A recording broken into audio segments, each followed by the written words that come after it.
Let me start with this. Structure matters in life.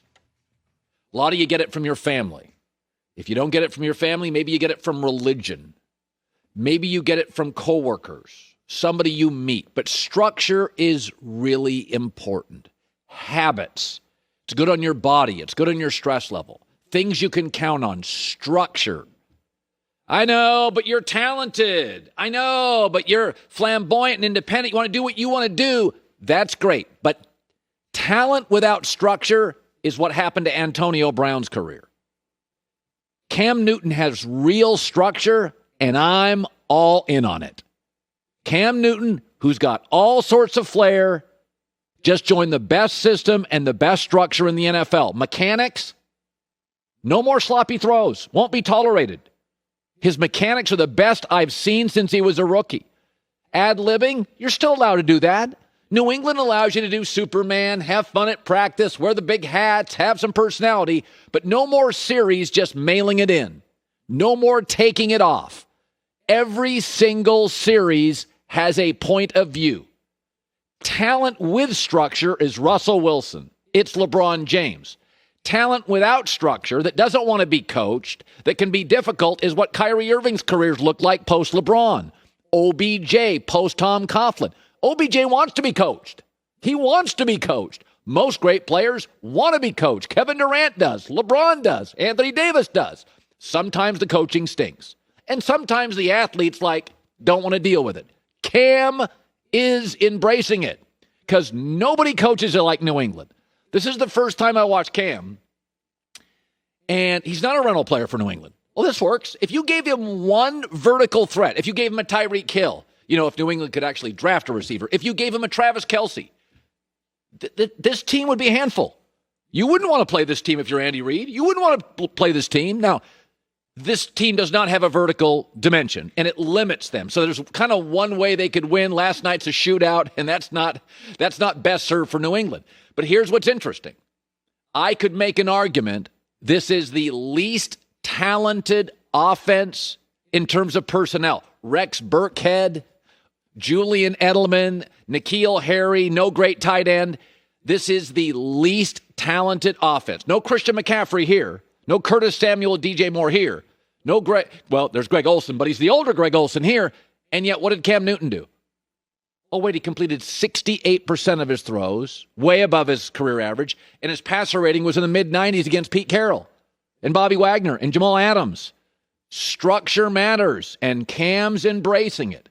Too many people push back. Oh, I don't want to eat the same thing every month. I don't want to be coached. Cam's like, I'm in it. I need it. I want it. And look at him. And I'll tell you the thing that jumped out to me, his mechanics have always been kind of hot and cold. I think his mechanics now are excellent. And I've always been a critic of Cam Newton. But if that's the Cam I get, I'm good. You can win that. Belichick, that defense, and that Cam, they are basically a vertical dimension away from being a handful.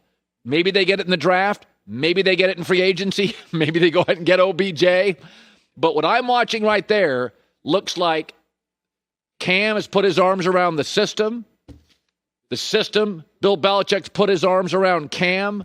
What a pleasure to watch. That's football. The player's getting the most out of the team, and the team's getting the most out of the player. And that's why I love football. It is structure. It gave me structure. My Sundays are structured. I've got everything written out, and everybody needs structure. Michael Jordan, the 2 times he had the best coaches, Carolina Dean Smith and Phil Jackson, with the great structures, he won championships. When he didn't have the coach who didn't have the triangle offense, or he didn't have the college, he didn't win. LeBron James was at his best, the best team he ever played on. Pat Riley, Eric Spoelstra, D. Wade, people that thrive in structure. So as far as giving Cam the ball in the last play of the game, listen, what is my rule? I said this last week with Joy. When you get down to a play of the game and you give it to your best player, I'm all good. I mean, that was Cam Newton against, the entire city of Seattle. If he goes outside, maybe he scores. I'm not going to blame him. He had 400 yards, 2 touchdowns, played great. I thought he was tremendous. But I'll never bang on a football coaching staff when on the biggest play of the game, you give it to your best player. Cam was on fire, playing with a ton of confidence, making great decisions, playing smart football. Oh, God, he couldn't beat 11 guys. I'm good with it. If that's the Cam Newton I get, he's a Patriot. He's not a rental player. That's a real NFL quarterback. You know, it's funny in this league. You know, you get drafted by a team, and if it doesn't go well, like Sam Darnold, you may not get a second chance. Like for Cam, great Cam, hurt Cam, Cam Act 2. I mean, I'm all in on this. I thought he was great. Including the MVP year. I like this Cam more. Structured Cam, dependable Cam, good mechanics Cam, and yes, he can still do a Superman. I'm okay with that. It's okay. You can have a little flair. You can have a little flair, but I'll tell you, flair needs structure more than structure needs flair. All right, let's shift to this. I'll give the Dallas Cowboys credit. First of all, that first quarter was a mess. You got to give Dallas credit for this. They just kept fighting. And this is one of the things I like about Dak. Dak's formidable. You talk about leadership. Leaders don't quit. They just kept playing hard.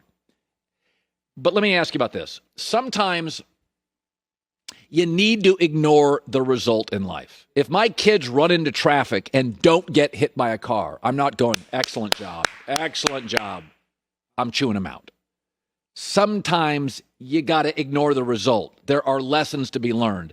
And I would ask this about Dallas. What do they do well? I mean, compete to the end, but I mean, multiple fumbles, 2 fake punts, lousy execution, weird late game strategy. It's not just schemes. They're not close defensively in the secondary. I mean, they have talented individuals. I would not deny that. But what collectively does Dallas do well? What can you put your arms around? Okay, they competed till the end. Well, you're kind of you're paid to do that. But when I look at Dallas, I see Amari Cooper and Zeke and Dak. But you know what's happening to Dallas? They're starting to look a lot like last year by week 2. Zeke's going to get a lot of yards.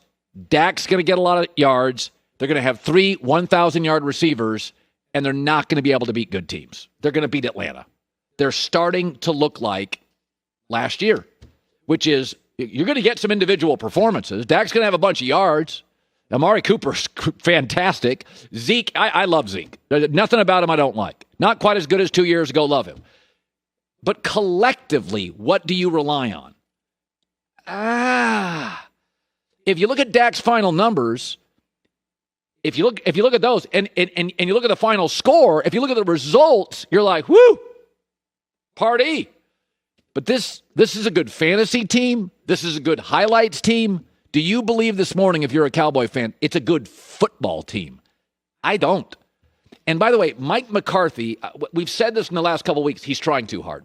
In week 1, he wanted to show that he wasn't conservative against Sean McVay, so he went for it in an obvious kick-a-field-goal situation. Yesterday, he reverted back to the old conservative Mike McCarthy facing a defensive coach, and at the end of the game, after the onside kick, they get a nice reception to CeeDee Lamb, and then they run, kneel. It's like a 46-yard field goal. I mean, I know you have a great kicker. Atlanta was gassed. Atlanta was tired. Atlanta couldn't stop anybody. Come on. This is the time to be aggressive. 36-yard field goals, even for a great kicker, are easier than 46-yard field goals. I don't think Dallas knows what they are. And I think self-identity is a real thing in the NFL. Like already, New England knows what they are. They knew what they were first series. We're going to run the football, control the clock, put it in Cam's hands, give him a lot of time to throw, play great defense, hit our field goals. New England's identified, they always do this, exactly what they are. Lamar Jackson to Baltimore, very early in his career, they identified what they were. What is Dallas? They fight. I don't know what they are. I don't know what collectively they do very well. I mean, Mike McCarthy saw it as a strident. This win it means something, and I just don't know what it means other than they're not beating good teams with that performance. I don't know. I mean, listen, the virtual fans were booing. I don't know what they are. I don't think they have an identity. I think they are what we thought they were, is individually talented, but collectively a big bowl of, I don't think you can beat good teams with that performance. And I don't think Atlanta's very good. And they may have a new coach soon. Hi, everybody. Thanks for watching. Subscribe here to get the latest from the show. Also, be sure to check out more of the best clips from The Herd or go watch a few segments from other shows on FS1.